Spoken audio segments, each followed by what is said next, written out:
I thought that it was important to organize this meeting, not just because the thing is important in itself, but also and especially because it's very useful for what we are doing. We are trying to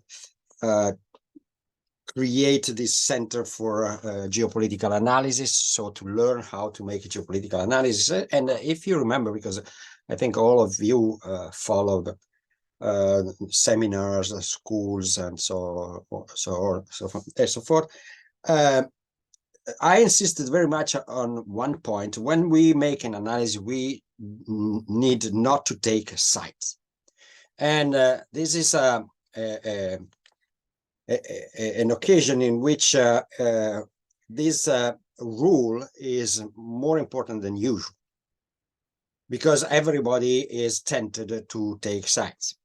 So we, as analysts, I'm not talking about you as a person, you do whatever you want, but as analysts, we needed to take a step away from the object we are analyzing. And this is even truer when this object we wanted to analyze is rising so high passions and emotions.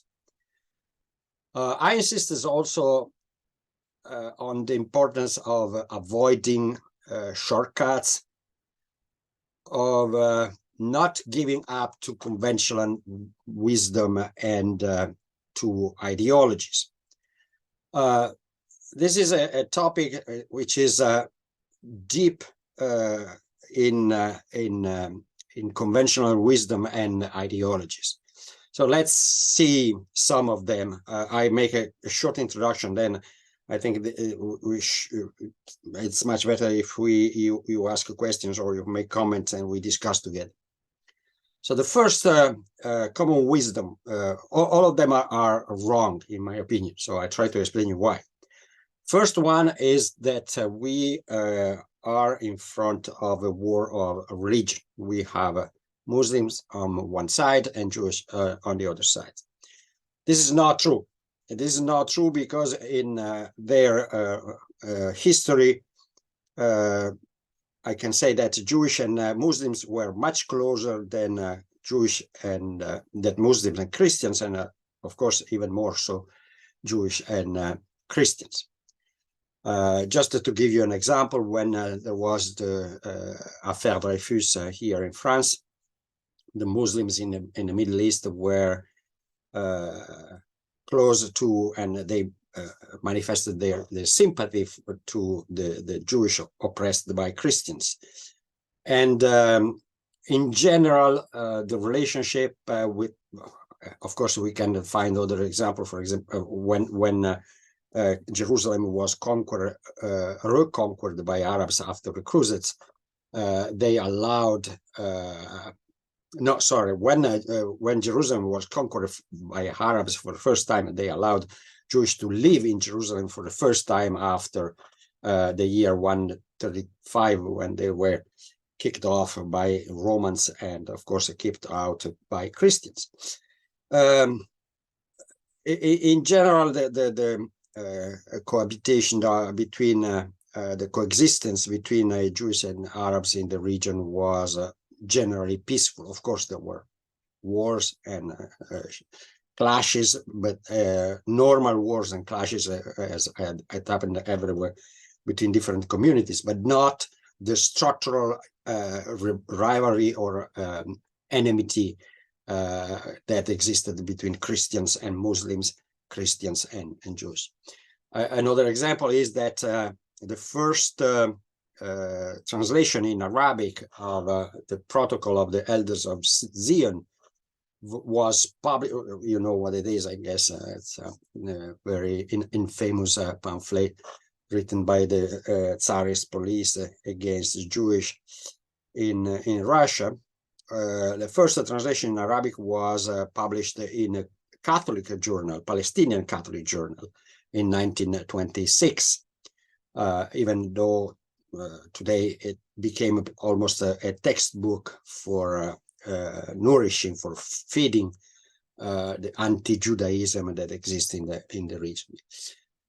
Same thing we can say about the war of ethnicities, Arabs against the Jewish. Of course, there is always this problem: are the Jews a people or a religion? This is something we can't give an answer.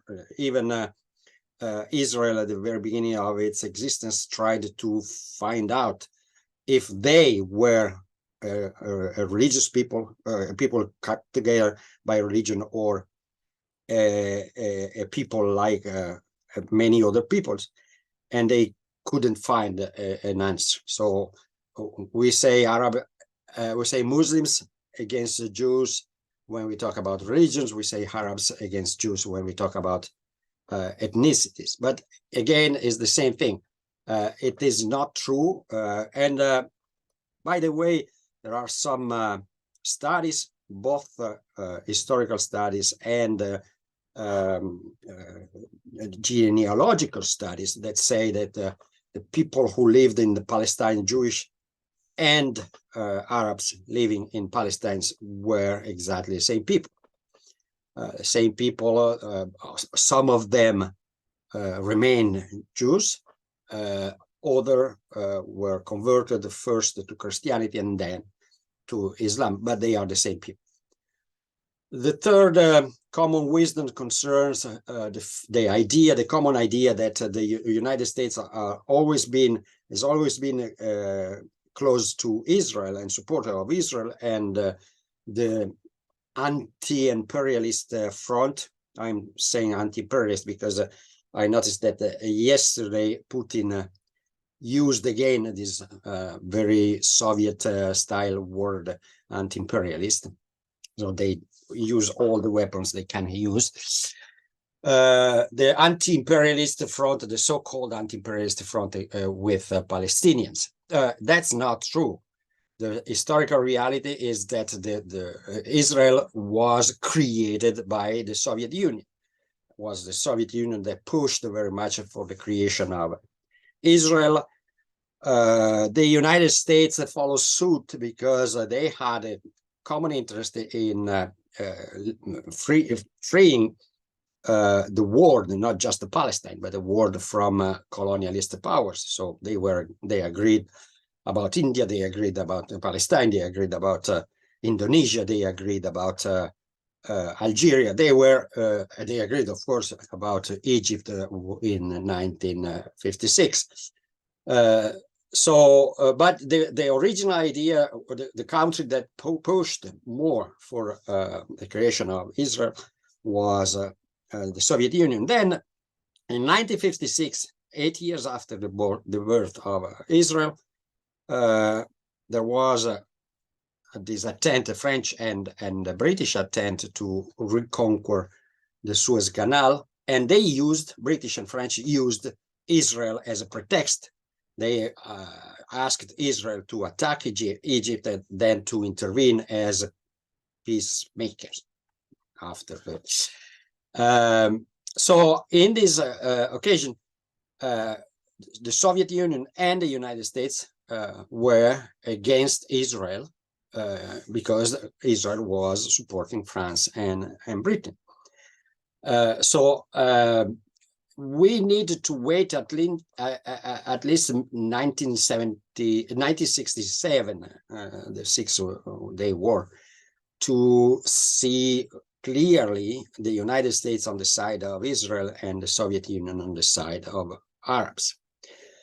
Another common wisdom is the Palestinian cause. Palestinian cause exists because, essentially because Arab states used Palestinians as a bargaining chip in the region, not against Israel, not essentially against Israel, but against each other.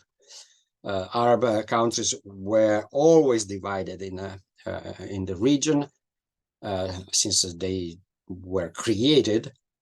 And we can also say that the war in 1948, the war against the creation of Israel, was lost also because the Arabs were essentially fighting against each other, because they were so sure that Israel would have been destroyed that they ran to see who was the first to arrive to occupy again the Palestine.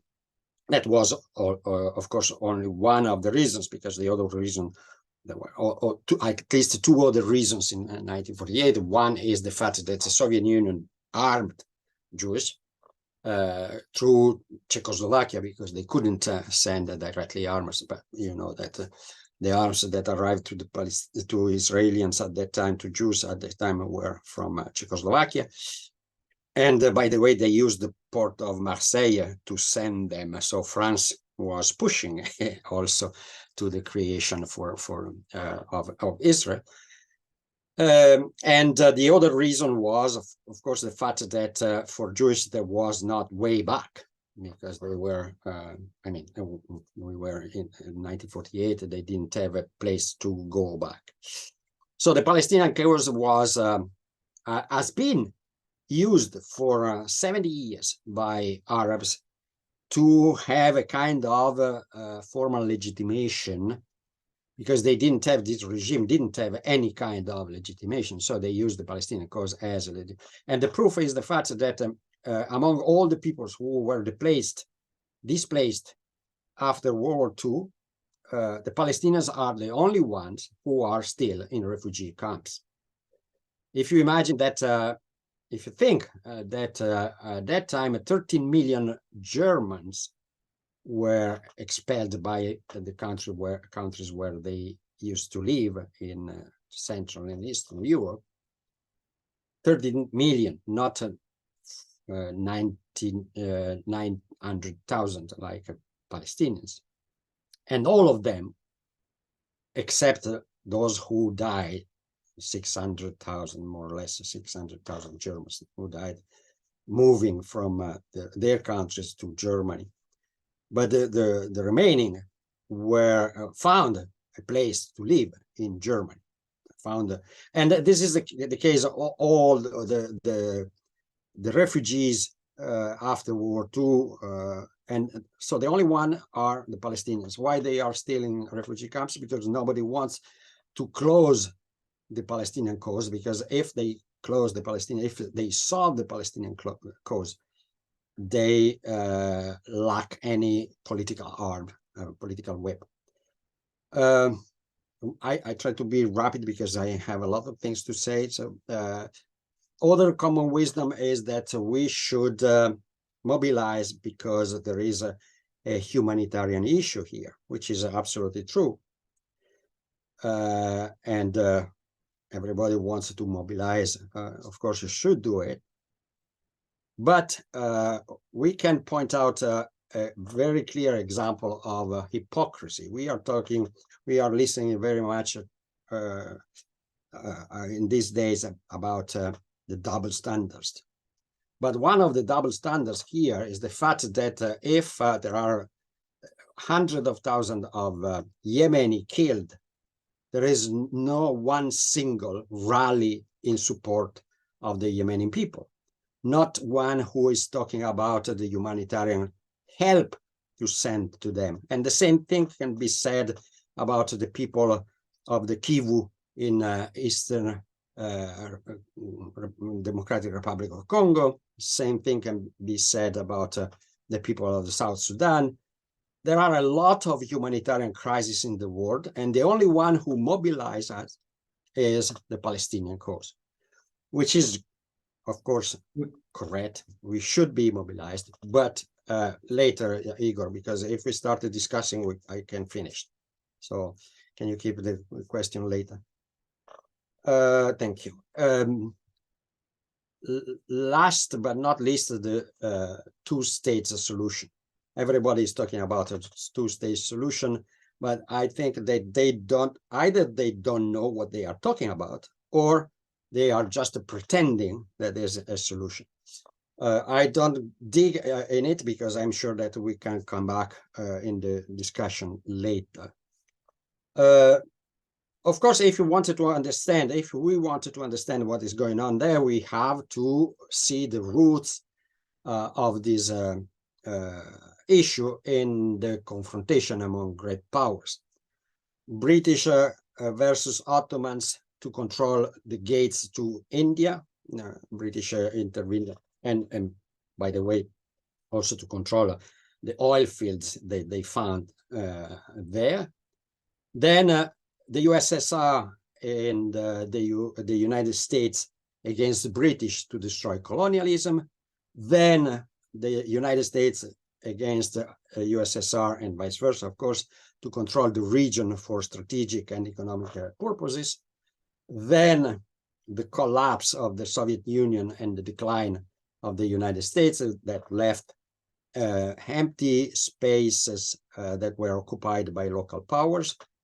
Then the proxy war between Iran and Saudi Arabia, and so on and so forth. This is the reason. There is no religious reason. I mean, I want to be very clear in that. When I say that there is no religious or ethnic reason for this war, I'm not saying that religion and ethnicity are not used for other political purposes. It's two different things. Of course, when you are fighting a battle for your purposes, for your interest, you try to use all the weapons that you can use. And religion is one of the best weapons when you want to make a war, because religion mobilizes passions as anything else, and even more than ethnicities. So, but the causes are not religious. The causes are deep-rooted in the confrontation among great powers. Then, against talking about the general rules for geopolitical analysis, I said several times that we need to find and to understand that the interest at stakes. What is particular here is the fact that what is it is happening on the ground contradicts, or that seems to contradict the interest at stakes. Because Israel, for example, says, I'm doing what I'm doing because I want to be safe. We want to protect Israel from any incursion. And by the way, Israel was created according to Zionist program, precisely to create a safe haven for Jewish, who were persecuted for centuries, especially in Europe. So Israel says, we are fighting this war against Hamas because if we are able to destroy Hamas, we will be safer than we are today. And Hamas says that, at least publicly, that its interest is to destroy Israel and to throw the Jews into the sea. What they are doing, it seems exactly the opposite of what they are proclaiming. Because Israel, with this indiscriminate attack against Gaza and bombarding and preventing any kind of humanitarian help, is weakening itself. And Hamas, who theoretically should promote and protect and defend the Palestinian cause, is using Palestinians as cannon fodder. So they, what it seems pretty clear is that neither Israel nor Hamas have a clear political strategy, a clear agenda. And another general rule of politics is that every political action not supported by a clear strategy is doomed to fail. So Hamas has two purposes. At least, when they attacked on the 7th of October, Hamas had two purposes. One was to make a favor to their sponsor, Iran, and to disrupt any possible Israel-Saudi agreement, which is not only a favor to Iran, by the way, but also a favor to themselves, because possible agreement, official agreement, because of course we know that Israel and Saudi Arabia have been working together for years, probably decades. but in any case, officially, if this collaboration is officialized, the use of Palestinian cause by many Arab countries would almost disappear. I mean, we know what happened in the previous occurrences when Israel bombed Gaza, and the Arab countries that signed the so-called Abraham Accords didn't.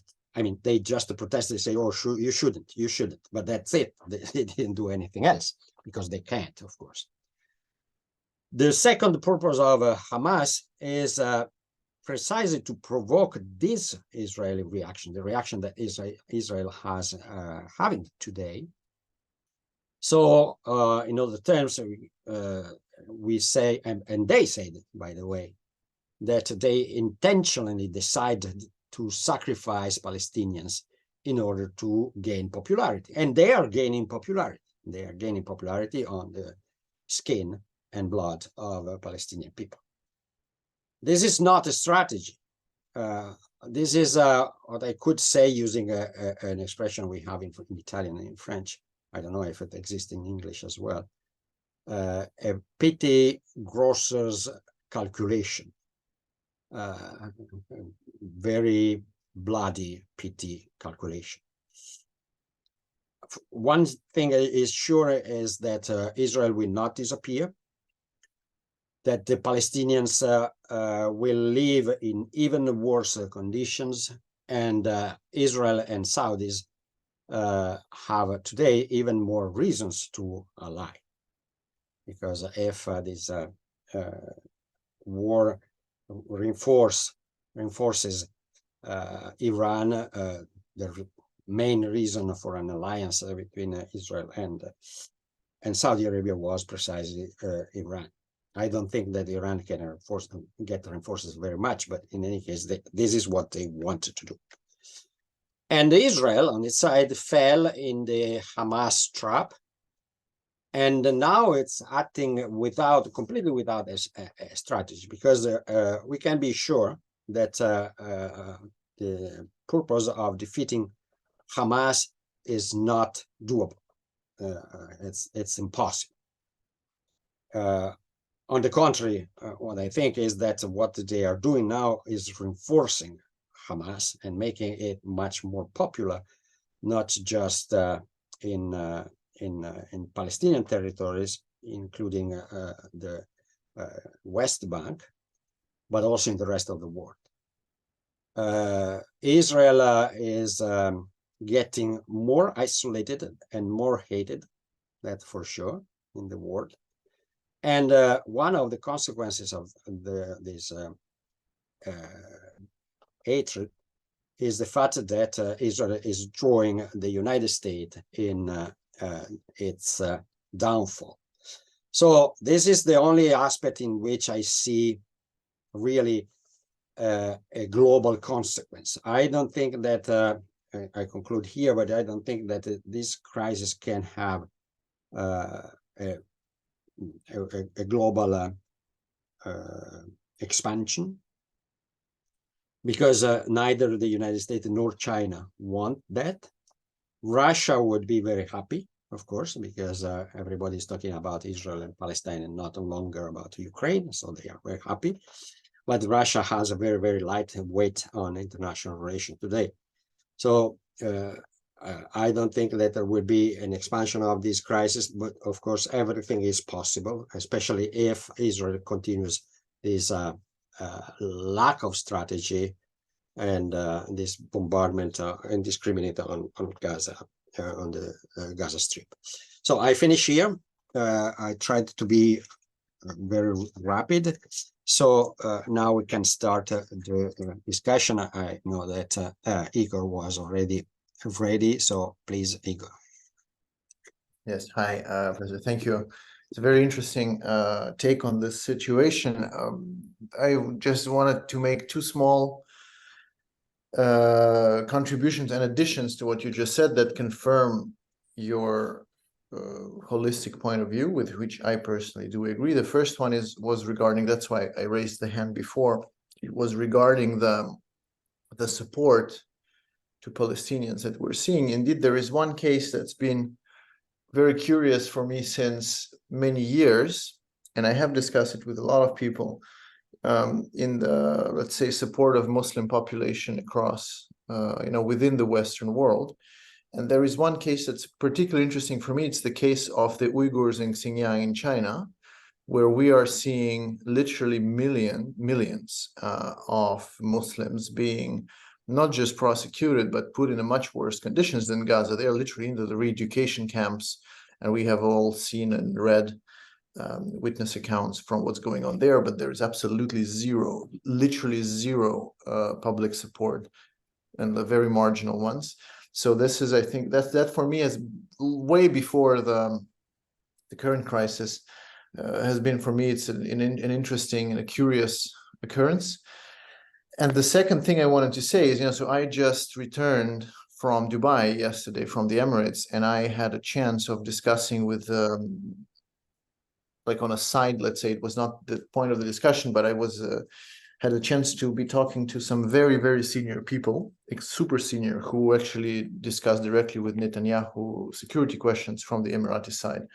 And in the margin of this discussion, which I unfortunately cannot fully disclose, the interesting part that they said is that the UAE, when the whole story started, the UAE have dispatched a person to go meet Netanyahu and ensure him that the UAE will be joining Israel in the battle against Hamas and Hezbollah.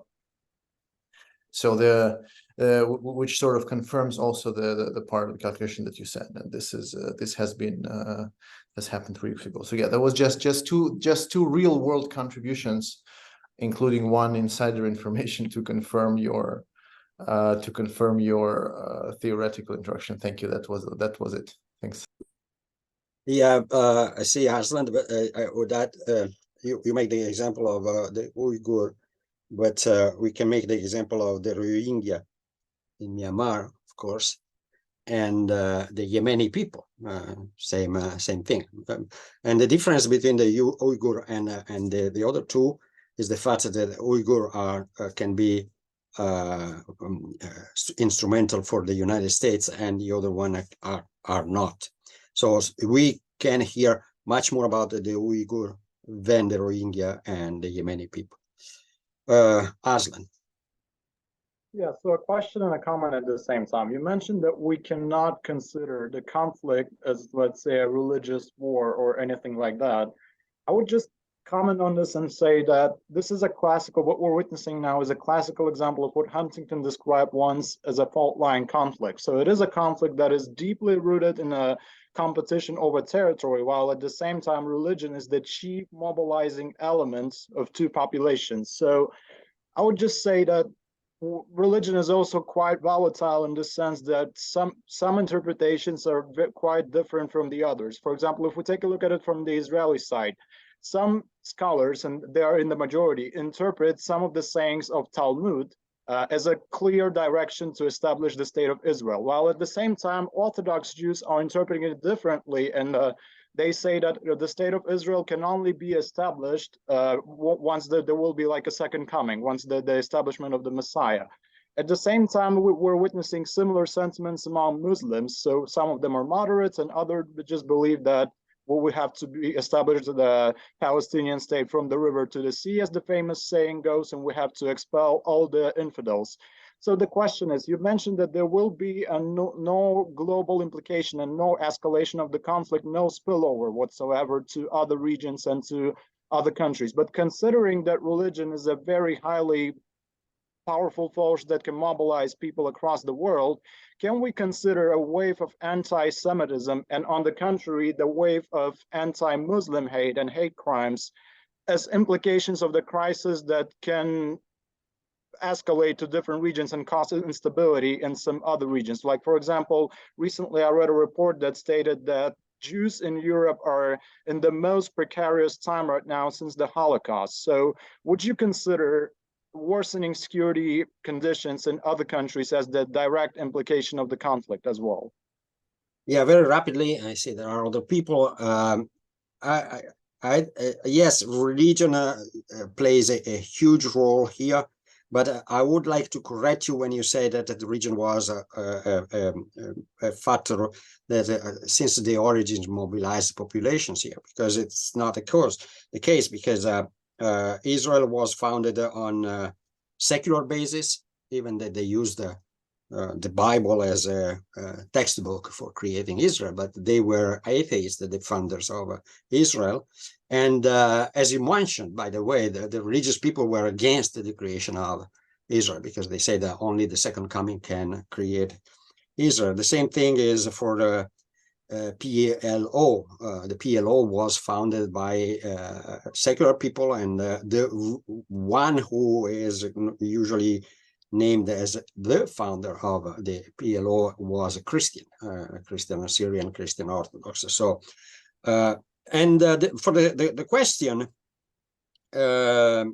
yes, I said I think that the rationally speaking, of course, when we make a geopolitical analysis, we must use the rationality to put together the different elements, but we know that rationality is not always the principle that guides political action. So the possibility of a spread of the disorder led by these religious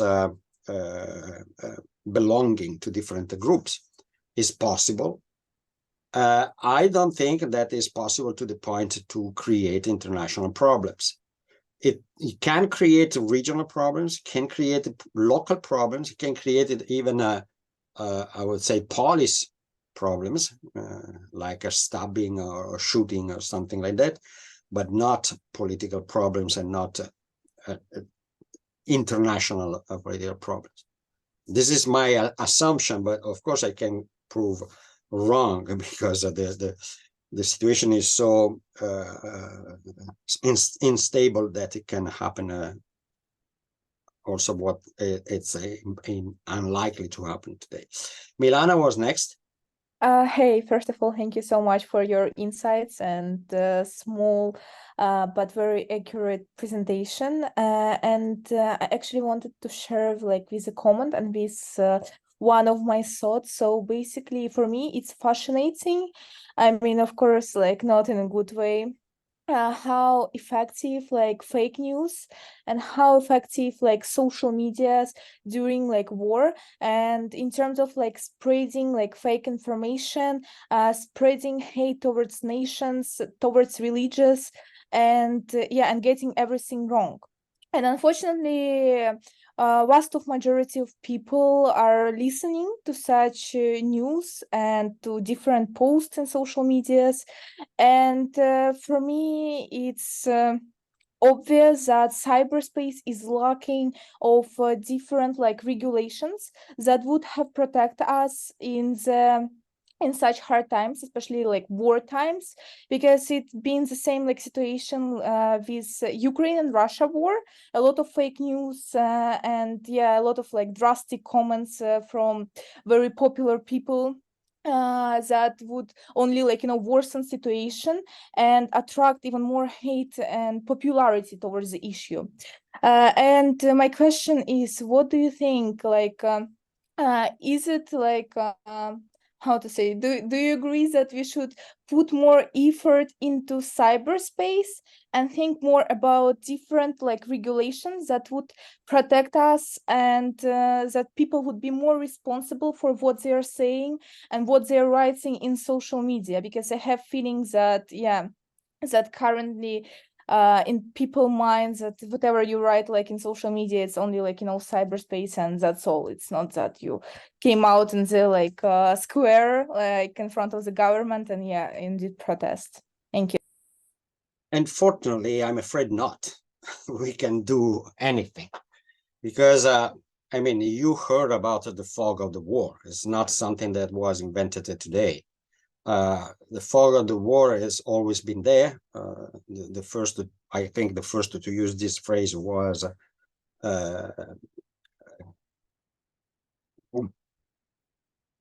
please help me. Clausewitz. Thank you, Clausewitz. Yeah. I had a void, a complete void. Clausewitz. So Clausewitz was writing at the beginning of the 19th century, and they were talking about that. So it's impossible to fight against the fog of the war. Whatever you try to do, you will lose. So we have to get along with it, and the only counter poison we have is to make a serious geopolitical analysis to find the real reasons. That is not something that can help the majority of the person or the people. That's impossible. The people will be always a victim of these ideologies, fake news, disinformation, whatever you want to call it. But at least there will be some people who understand what is going on. And if we cannot do anything else, at least for us, it's much better to know what is going on than to be victim of the fake news. Thank you so much. I'm sorry, because I'm not very optimistic about what you asked, but Giordani. Yes, I have two questions. So the first is, why exactly do you think that Israel's actions are weakening it? I can see that it will have a bad reputation. I can see that the Arab countries will have stronger public opposition to establish relations for a while until people eventually forget and stuff like that. I mean, it gets relegated by other issues, but I don't see any direct influence on its military or political diplomatic with the West, especially relations. And the other one, of course, the Soviet support is important. Of course, there can be the example of the US that supported Israel not so strongly in the beginning, but there is also the fact that not always, but generally Britain allowed the Zionist movement to implant itself in Palestine. There is the note of Lord Rothschild and etc. And it is precisely through this, to the French example after World War II, that anti-Semites and Arabs generally point to and say, there has always been a major Western power that has supported Israel, and the two are related, etc., etc. And this feeds the war of religion, the war of ethnicity narrative. Okay, this is something that should deserve a huge answer, because it's digging in the history of the relationship in the region. So first of all, first part, why Israel is weakening itself? Because it is losing credibility, popularity, and this is something that has inevitably consequences on the diplomatic field. In the military field, I wouldn't say, because I mean the gap of the means, military means, it's so huge that it doesn't change very much.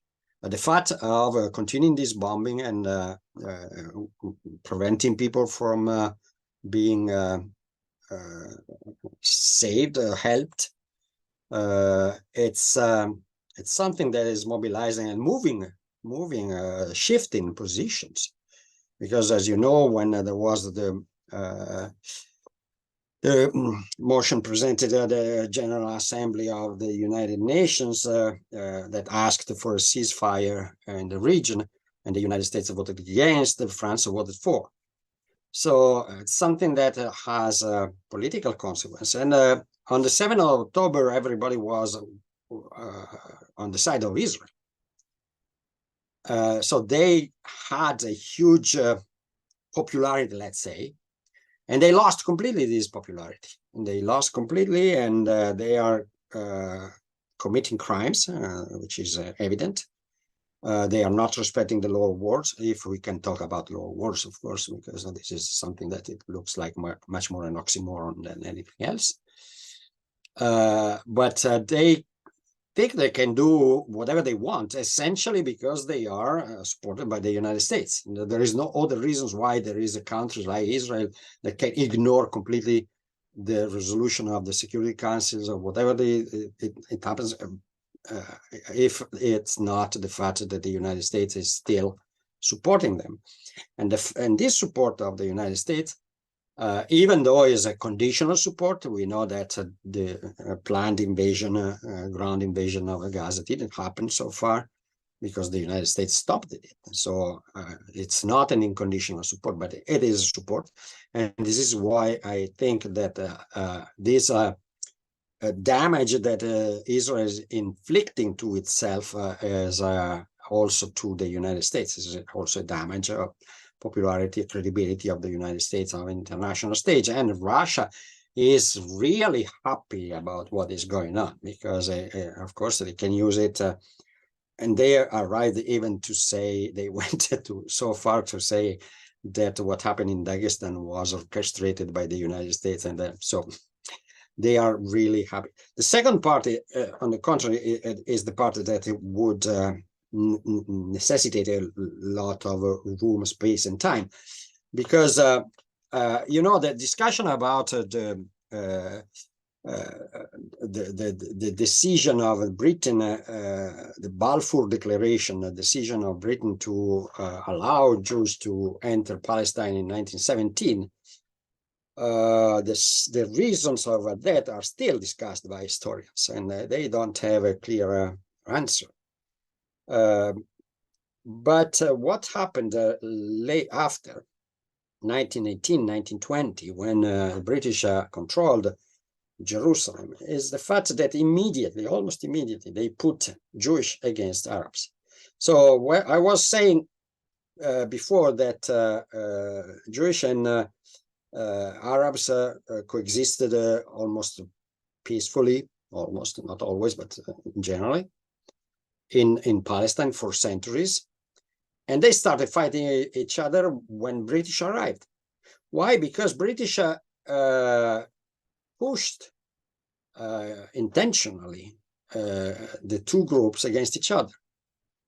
For example, when they selected the new Mufti of Jerusalem, among the people who, the minority in Jerusalem who were against the Jewish, this guy, I don't remember his name, but this guy led the first pogrom against Jews in 1919, and he was condemned by a British tribunal. And the year after, he was chosen by the British to become the Mufti, the most important spiritual leader of a Muslim population in Jerusalem. And the thing went on this way. When the British signed what's it called, the white book, I don't remember exactly. In 1936, after the beginning of the Arab Revolt, the Great Arab Revolt against the Jews, they arrived to the conclusion that the Jewish shouldn't go to come to Palestine anymore. And they closed the borders in 1939. And if you think of what was going on in 1939 to European Jewish, the fact that the British closed the door to Jewish in 1939 had a very dramatic consequences. I mean, the British were not the only ones who rejected Jewish escaping from Germany at the time, but still, it's pretty important. And of course, after 1945, there was a war in Palestine, and the war was essentially between three Jewish groups, military groups, and British on the other side. And guess who Arabs were supporting in this fight? So, and vice versa, some of the at least one or couple of these Jewish groups among the military actions, they choose as targets not only British but Arabs. So that was the beginning of the situation that we have today. So this idea that Western powers helped Zionists is a wrong idea, because as I said, the idea of creation of Israel was essentially an idea of the Soviet Union first and the Americans later. When there was the resolution of the United Nations was voted in 1947 for the partition of Palestine in 2 parts, Americans lobbied among the countries to obtain the majority. And that was the moment in which the Soviet Union obtained 3 places, 3 cities at the United Nations instead of 1, because there was one of the Soviet Union, one of the Ukraine, and one of Belarus. So they could, and they asked for 3. By the way, they asked for 15. They obtained only 3 because they wanted to win on this specific issue. So this is another fake representation of what happened, which doesn't change anything to the fact that today the United States and British are among the strongest and more decisive supporters of Israel, along with Germany, but for completely different reasons, of course. Filippo. Yeah, so Professor, I wanted to ask you this. So I'd like to get your take on China's position, because on the one hand, we see that China sees the US basically now involved in the strategic theater of Ukraine, therefore Europe, and at the same time, a new front opened in the Middle East that's taking away some resources, some soft power, some attention. But on the other hand, this conflict can expand into the region and create instability in a region that's strategically sensitive for China because of the investment that it has in the region and because it represents a gateway towards Europe and Africa. So if we try to balance the situation in the Middle East from the Chinese perspective, do you think that is more beneficial because of the US engagement, again, with a region that's particularly complex, or is still too harmful for China because it risks endangering the Middle Eastern connection that it tried to create through economic development? I think it's impossible to give a very clear answer because it is both. It is both, and essentially for the reasons you mentioned. Where you are in Beijing, I think they are very happy because the United States is involved in another crisis, and because, as I was saying, Israel is drawing down the United States, so it's weakening the United States on the international stage.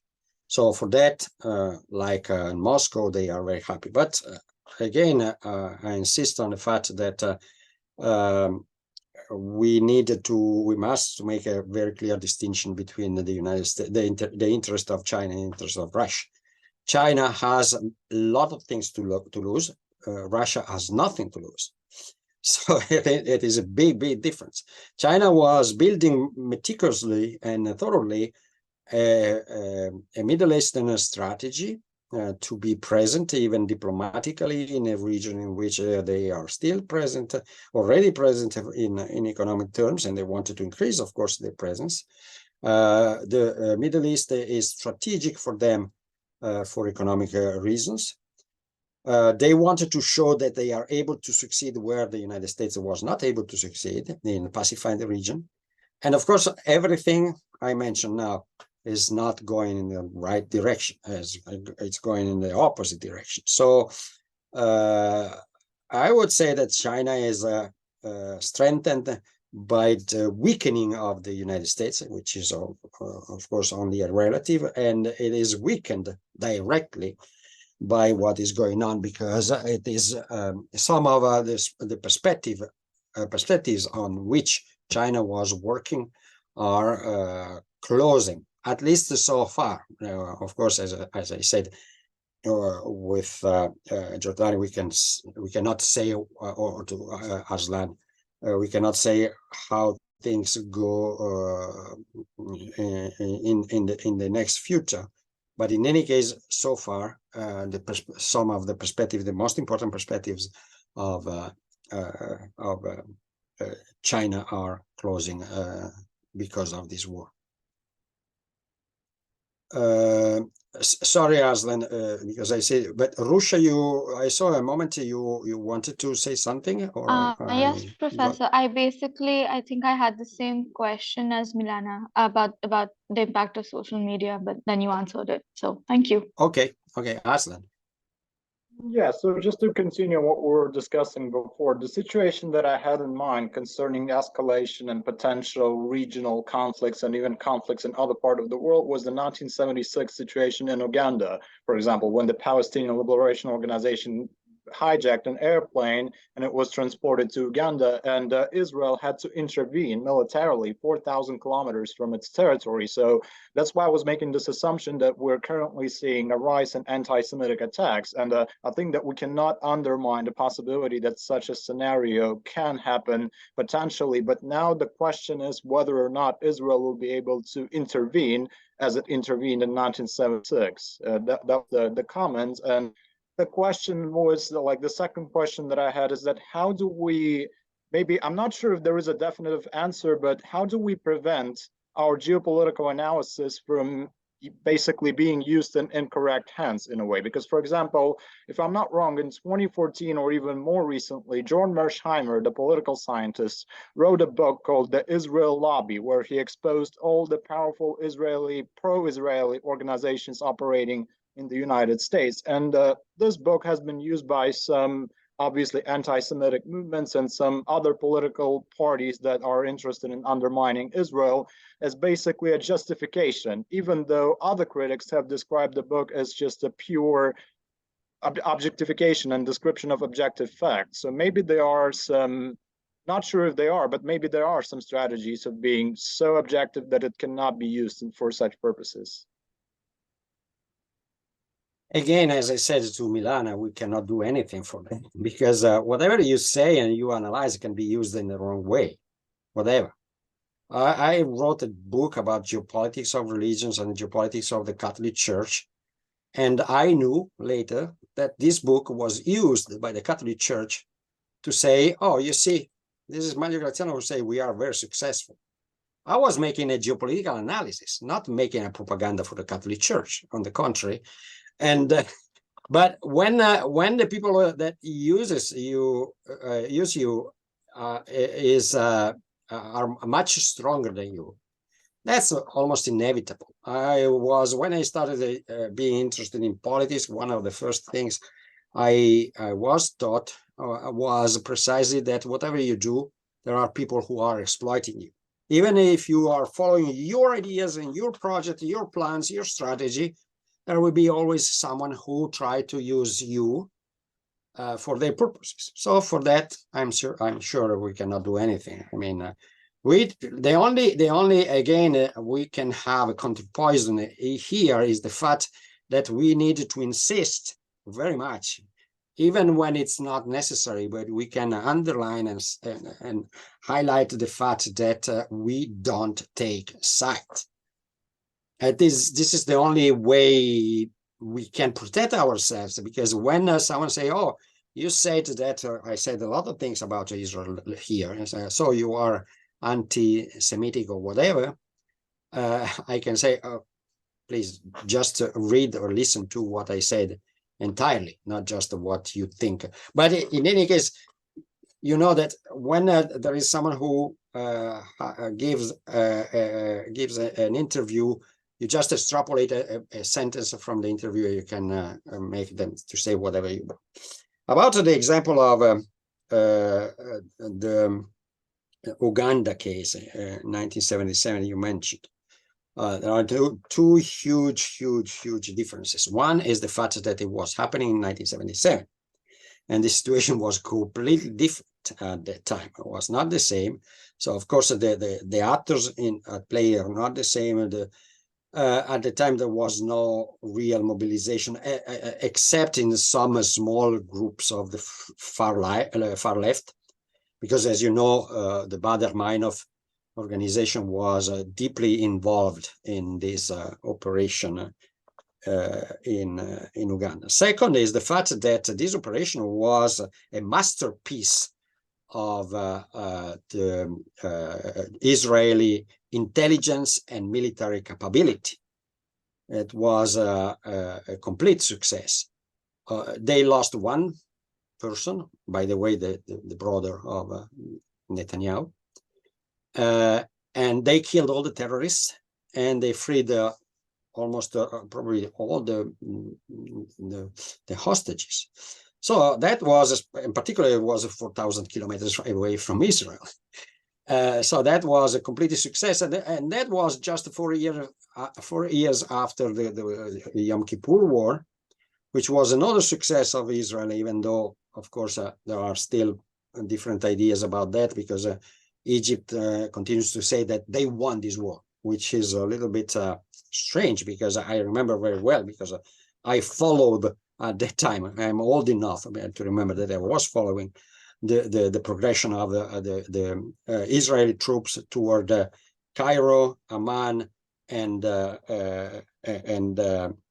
Syria, and the American and Russians at that point intervened, because as they were worried about the possible unification of the Arab world, they was worried about the possible unification of the Arab world by Israel, because this is what was going to happen. They were conquering the capital of the 3 states around them. So they arrived and they stopped them. So Israel at that time was so, I wouldn't say popular, but at least they had this aura of invincibility. There was a joke at that time. There was joking about a meeting of the Israeli government in which someone said, Moshe Dayan said, "Oh, we are. Everybody think that we are invincible, so we can risk a great coalition against us if we move a war against an Arab country or whatever. We win." And so Golda Meir, Prime Minister, says, "Okay, we can move a war against. We can wage a war against the United States." And Moshe Dayan says, "And if we win?" Because at that time, the idea was that Israel was invincible. Today is no longer the case. Today, the situation is completely different. So what happened at the time cannot be repeated today. And of course, at that time, it was something very clearly targeted against terrorists who hijacked the plane, against probably also the dictator was Mobutu, I guess, the dictator of Uganda at that time. But that's it. They didn't they didn't imply civil populations and others. Thank you.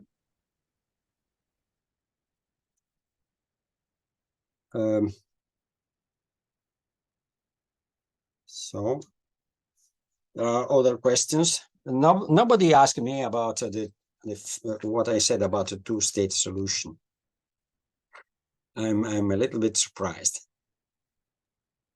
Just to me, it's already utopian, and it's very unlikely that it will be achieved in the future.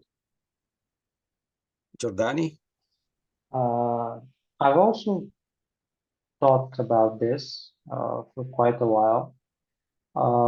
Yes, it doesn't seem possible, and it's also, this question is related to the thing that Israel is fighting to guarantee its security, etc. Basically,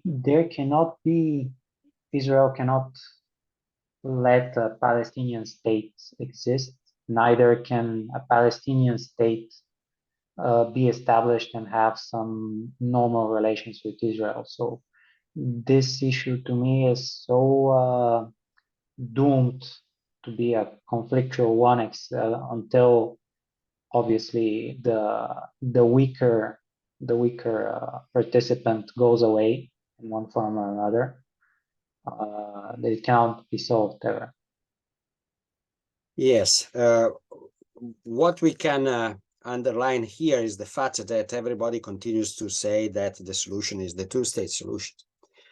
And so this is the real object we need to analyze. Why are still saying so when everybody can see the things that Giordani just said?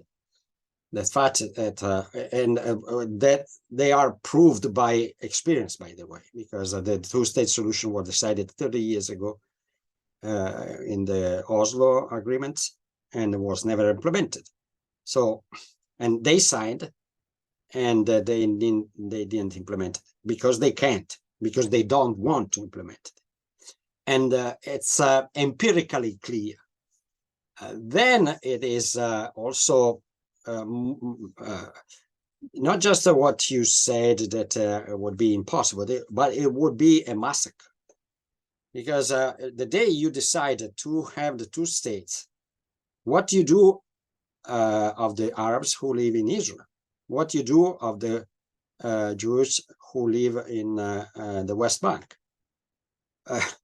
I have a very clear, and I'm happy that Russia is raising the hand, because I have very clear in mind what happened in India in 1947, when they decided to, that was a very intelligent idea. If Muslims and Hindu cannot live together, we just create a country for Muslim and a country for Hindu. You know what happened in August 1947, a massacre of millions of people, rapes, and 25 million people leaving Pakistan, and 25 million people leaving India. So, and I think that this is the only thing that can happen. And you create two states. Of course you don't, because it's impossible. But it would be the creation of two states with a border in common, eternally enemies, because they would always remember the massacres that was at the origin of the creation of the two states, as Pakistan and India are still doing now. So what I think is not just impossible, but it would be a catastrophic decision. In any case, we can be sure that it would be not a catastrophic decision, because it would never happen. Russia? I just wanted to point out about India and Pakistan, that how a two-state solution is never going to be viable, because everyone who's been advocating for a two-state solution, they're doing it to be politically correct, because I don't think saying that, oh, Palestinians don't have a right to their own state, or Israel is illegally occupying the land, is a very politically correct statement for world leaders to make. And exactly like Giordani said, that it's at the end of the day, it's going to be the stronger one that emerges and claims the land for itself, as inhuman as that sounds, but that is what is going to happen. And even if it doesn't, and if a two-state solution will just reap more distrust within the population there, and the entire Arab world as an entity as well. And along with that, there will be so much human displacement. And given that no other Arab nation also wants to take in Palestinian refugees, which is what is even happening today, where will these people go? And this is not just a religious problem. It's rooted in their identity as Palestinians, which are Palestinian Jews, Palestinian Christians, and Palestinian Muslims. And exactly like you said, where would these people go? Like, where will their sense of belonging and where will their sense of home be? So creating a two-state is absolutely not a viable solution. Yeah, and sorry, Giordani, I would add just one thing, because you, Giordani, and Russia, you mentioned the possible possible consequences of this situation today, but there is underline another underground, I would say, another idea, which is not very popular. I would say it's very unpopular among the political class in Israel and in Palestine, is the idea of the so-called binational state. And the idea is, as Russia was saying, that all are Palestinians. All the people who live in this region are Palestinians, and they have the same rights, and they have the right to live in the same state, in one same state.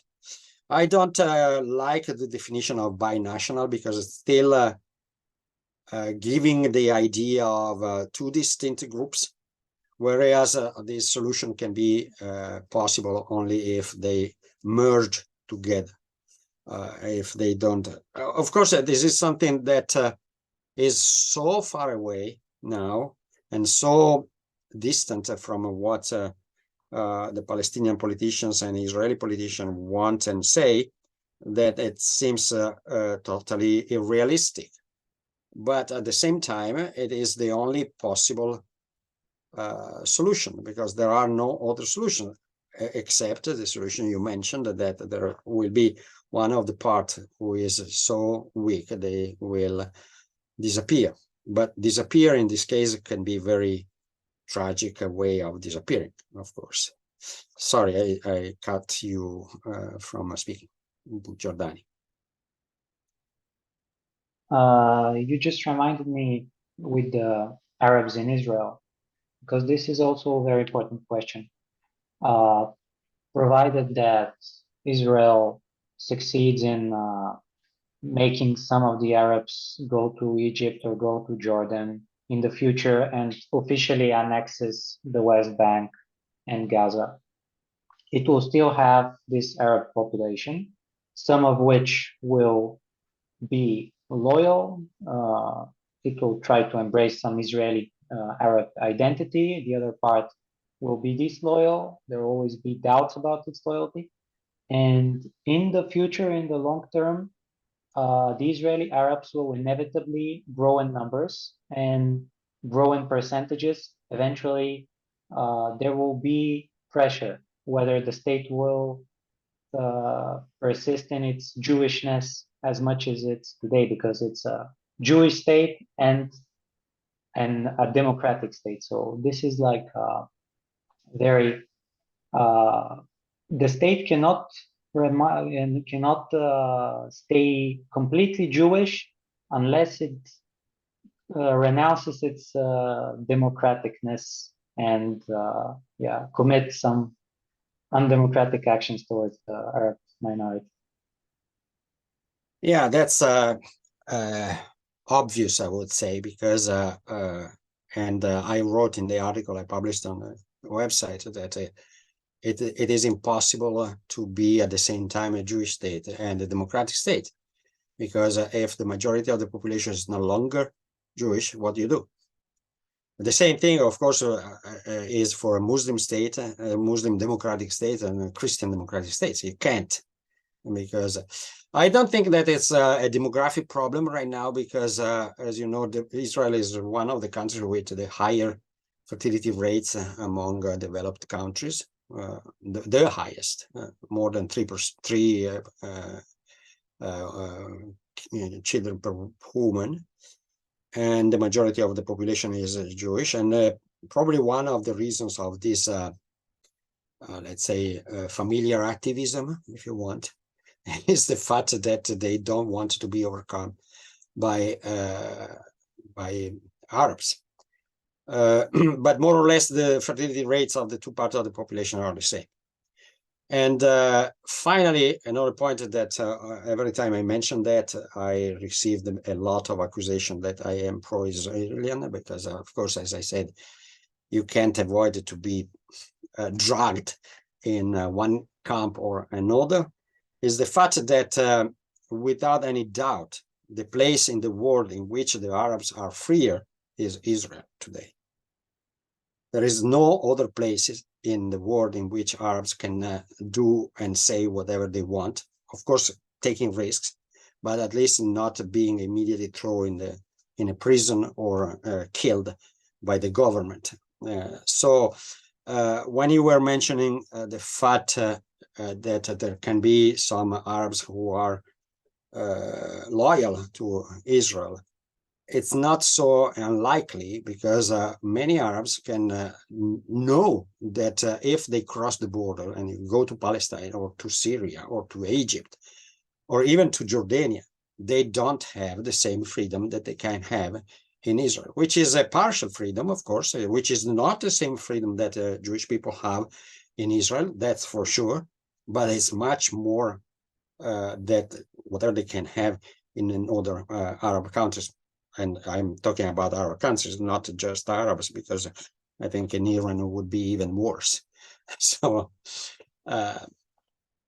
I think it's important to mention that because it's part of the general picture, I'd say. Okay, so we stayed together for a little more than 1 hour. I think it was a pretty nice discussion we had together, and I hope we will have other chances to organize some meetings of this kind in the future. So thank you, everybody. Thank you, Filippo, for organizing that. And see you next time.